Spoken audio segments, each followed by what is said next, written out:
Welcome back, everyone, to While You Whistle. I'd whistle a welcome tune if I could, but ironically, I don't know how to whistle.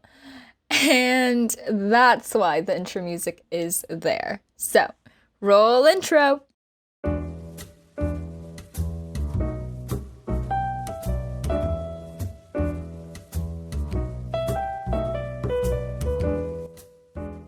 Okay, picking right back from where we left off last time, Time Magazine and CNN both refused to brand the three white women whistleblowers as whistleblowers any further than the title. Now, why is that? It probably has to do with the negative stigma behind the word whistleblower and the negative connotations that come along with it. So, according to James Dungan, in The Psychology of Whistleblowing, Dungan claims that whistleblower is a term often synonymous with derogatory labels such as rat, snitch, and tattletale, end quote. And according to Mark Stein, in The Good Lost Self, Why the Whistleblower is Hated and Stigmatized, Stein claims that, quote, one of the most striking features of the lives of whistleblowers is that they are frequently hated and scorned by others in their organizations and are regularly treated with disdain and contempt. In organizations in which whistleblowers have spoken up, it is thus not unusual for a culture to develop in which these whistleblowers are witch hunted, so that an atmosphere of persecution pervades. Whistleblowers are often at the receiving end of substantial hatred and stigmatization. While it should be acknowledged that whistleblowers are sometimes viewed in a good light and seen as saints, they are regularly hated, despised, and subject to stigmatization. Sometimes stigmatization is exacerbated by fear, with such fears being reinforced by organizations that use disciplinary power that casts the gaze of the entire organization on the whistleblower, end quote. So, big yikes. That's probably the most probable reason why Time and CNN cunningly omitted the word whistleblower in the body of their article, and they were able to push the three persons of the year into a more positive light, where they will be seen as saints due to the clever manipulation from the media that those articles portrayed. After all, the person of the year can't be referred to tattletale now, can they? And unfortunately, minority whistleblowers aren't given the privilege of choosing whether or not they want to be labeled as a hero, like Agent Colleen Rowley, one of the Times Persons of the Year, who, quote, rejected the role of a hero, end quote. Instead, minority whistleblowers who are grouped as whistleblowers face backlash as their own cultural stereotypes are played against them, as they are accused of blowing the whistle in order to get fame or power or even money as a reward. Going back to hegemony, aka the justification of injustice, white authoritative men in institutions and even members of the public use those negative stereotypes to justify their racism for being so discriminatory towards people of color when they stand up for themselves. Those people in power and those in the public hide behind the stigma that the word whistleblower has and uses it as a doorway to further those stereotypes and uses it as a justification of racism. An example that was already shown practicing this hegemony was when white people are recognized as they blow the whistle on their own institutions as heroes, and they're celebrated for their heroic deeds. And another example, in addition to those three white women that were given the title of Persons of the Year, was when, quote, prominent liberals such as filmmaker Michael Moore and conservatives such as commentator Glenn Beck called National Security Agency whistleblower Edward Snowden a hero, end quote. On the other hand, people of color are slandered against their actions to speak out, and they're associated with the negative synonyms of the word whistleblower, such as traitor, snitch, or even fame hungry. So, whereas the fairness in seeing these white whistleblowers as purveyors of justice, when these minority whistleblowers are associated with, the negative connotations, and so it's just an uneven playing field that clearly shows favoritism to one side over the other. And not only that, but some people that are brave enough to expose their company have to fight the mentality that has been ingrained into them by their culture. And according again to James Dungan, quote, individuals from many Asian cultures, including Japan, China, and Taiwan, view whistleblowing less favorably than individuals from America. This cultural difference often relates to a culture's degree of collectivism, or the degree to which individuals perceive interdependence with their group, with more collectivist groups expressing more negative feelings toward whistleblowing. These patterns are consistent with the general finding that loyalty, a much more dominant norm within collectivist cultures than individualist cultures, increases willingness to overlook individual unethical acts and decreases whistleblowing. End quote. So, what Dungan is saying is that essentially some cultures, like Asian cultures, are more likely than others to not have whistleblowers because of the unity of their society as well as the structure of their government. So it is even harder for some people like Chris Liu to come forward and expose the company that he works at. And Chris Liu, who is an Asian American airplane pilot, decided to come out of the shadows and reveal his identity after he began anonymously posting videos on YouTube showing security flaws at a major airport. And his brave actions allowed him to shed his anonymity in order for him to, quote, be an active player in efforts to improve airport security, end quote, in an interview given to ABC News. As an overkill response to Liu posting those videos on YouTube, the government sent 4 federal air marshals and 2 local sheriff deputies who showed up to his home to question him about the footage that he posted, and they were there to also pick up his handgun and his badge.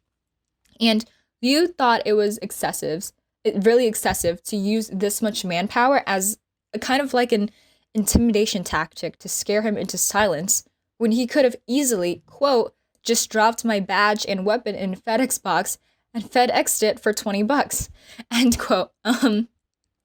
And Liu received a follow-up letter after the encounter with those 6 law enforcement agents, informing him that his permit to carry his own firearm, was being reevaluated following the outcome of a federal investigation. And he also received a letter directly from the TSA that said, quote, an administrative review into your deputation status as a federal flight deck officer has been initiated, end quote. And so while Liu still remains under investigation by the TSA, he said that all he wanted to do was bring attention to the issue, and that the government's response is what helped turn this whole thing into a national news story. And so Liu's actions prove that as a minority whistleblower, he is not doing it for attention or fame or even money. And he just wants to humbly keep his job as well as improve security for others in order to keep others safe. And it's just downright disrespectful for people to assume that just because minority whistleblowers are people of color, that they're sacrificing their careers in order to play into the negative stereotypes, that they're doing it for personal gain. And I see no reason why people like Chris Liu or any other minority whistleblower, why they're not referred to as a hero in the articles that are being written about them, and why they need to be recognized on a national level first and given, a title or an award first in order for the term hero to apply to them. Why can't any whistleblower, regardless of culture, background, race, be just automatically named as heroes? And why can't, people in the general public, they just switch the stigmatization of whistleblower from, rat, snitch, and these derogatory terms into terms that are fair to their actions that they're doing? For example, a hero. Why not just call them heroes instead? Or fighters for justice, or any of those. And speaking of the national level, whistleblowers are not solely based in America, nor are they even solely based in the Western Hemisphere. In fact, arguably, the most relevant whistleblower during this time is Dr. Li Wenliang from Wuhan, China, after he warned colleagues and former classmates about the early outbreak of COVID-19 at Wuhan Central Hospital via WeChat. And according to a research paper by Jing Bao titled Humiliating Whistleblowers, Li Wenliang, the response to COVID-19 and the call for a decent society, quote, just days after his warning, Li was censored by hospital leaders and summoned to the Public Security Bureau in Wuhan, where he was forced to sign a statement in which he was accused of spreading false rumors and disturbing the public order. On February 7th, 2020, Li died after becoming infected with SARS-CoV-2. He was 33 years old. Li's death triggered an unprecedented public outpouring of grief and outrage within and outside China. The World Health Organization praised his work via social media. The United States Senate passed a resolution to commemorate his life. In response to the outcry, Chinese authorities conducted an official investigation into Li's treatment and reversed themselves. The personnel at the Public Security Bureau were blamed for their irregular and improper actions, while the Chinese government awarded Li with the title of martyr, the highest honor the government can bestow on a citizen who dies while working to serve the state. End quote. And so the sudden flip of attitude by the Chinese government was forced due to great national and international response. If Dr. Li had not passed away, would his life be so honored? Part of me doesn't think so, and this is due to quote, just how far Chinese authorities went to humiliate Li when he first sounded the alarm about SARS-CoV-2. First, the police assaulted Li's personal dignity and professional honor by forcing him to sign a false statement. Then, the government published that 8 rumor spreaders disturbed social order and caused damaging social consequences to send a warning to others to not pursue similar actions. Finally, Li was humiliated even in death. Officials initially declared Li dead at 9:30 p.m. on February 6th, but when Chinese state media reported the death on social media, the result was a tide of anger so dramatic that government officials intervened. Then Li was declared dead a second time at 2:58 a.m. on February 7th, showing that even the date and time of a person's death can be manipulated in service of state propaganda. End quote.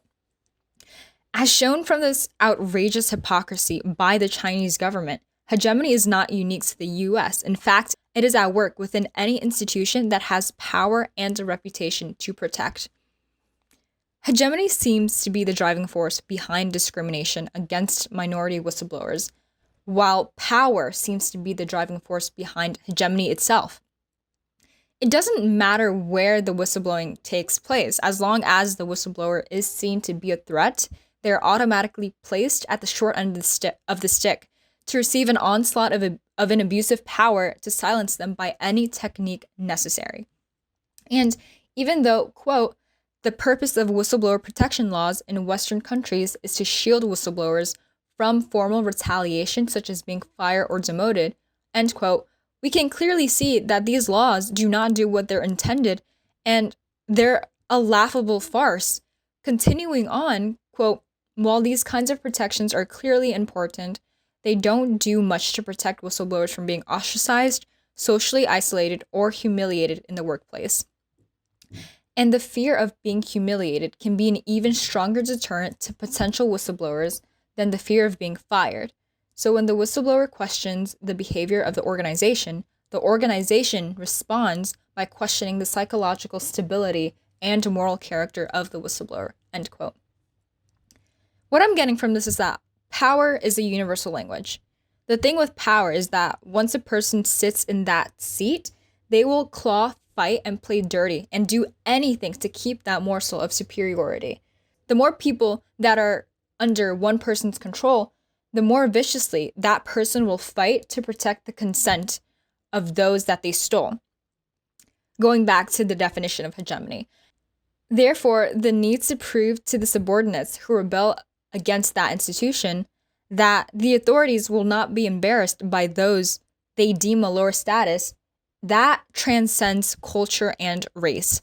It is not just one country or government or even one institution that is at fault for abusing power to keep power, but rather a behavior born from human greed and nature. But that is a whole other discussion for another day. So I hope you guys all enjoyed this episode. Please like, share, comment, and subscribe. And I'll catch y'all later. Roll outro.